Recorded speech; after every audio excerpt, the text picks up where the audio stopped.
ሰላም የተከበራችሁ የቻናላችን ቤተሰቦች እንዴት አላችሁ? ከመረጃዎቻችን ጋር አብራችሁን ቆዩ። ማይክል ካሪክ አዳዲስ ተጫዋቾችን ማምጣት የቡድኑን የፕሪሚየር ሊግ ዋንጫ የማሸነፍ ተስፋ እንደሚያጠናክረው ተናገረ። ሩበን አሞሪም ከኃላፊነት ከተነሳ በኋላ ካሪክ በጊዜያዊ አሰልጣኝነት ባሳየው ስኬታማ እንቅስቃሴ ቡድኑ ባሳለፈው የውድድር ዘመን ሶስተኛ ደረጃን ይዞ ያጠናቀቀ ሲሆን ይህም በቀጣይ የውድድር ዘመን ከ2013 ወዲህ የመጀመሪያውን የእንግሊዝ ፕሪሚየር ሊግ ዋንጫ የማሸነፍ ተስፋን ፈጥሯል።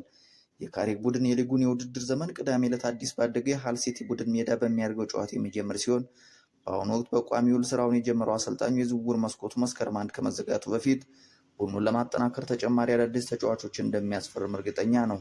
ቡድኑን ለማጠናከር እየሰራ እንደሆነ ይሰማኛል። በእርግጠኝነት ለዚህ ዓላማ እየሰራና ያሉ ሁኔታዎችን በተሻለ መንገድ በመጠቀም ነገሮችን ለማሻሻል እየሞከር ነው ሲሉ ሐሙስ ዕለት በጋዜጠኞች ተናግረዋል። የዝውውር መስኮቱ ሲዘጋ ከጀመርንበት ጊዜ ይልቅ ጠንካራ ቡድን ይዘን ለመውጣት የተገኙት እድሎች በተሻለ ሁኔታ ለመጠቀም እየሞከርን ነው። እስካሁን ድረስ ይህን ለማሳካት በጥሩ ሁኔታ ላይ እንገኛለን ብዬ አስባለሁ ሲሉ ሀሳቡን ቋጭተዋል።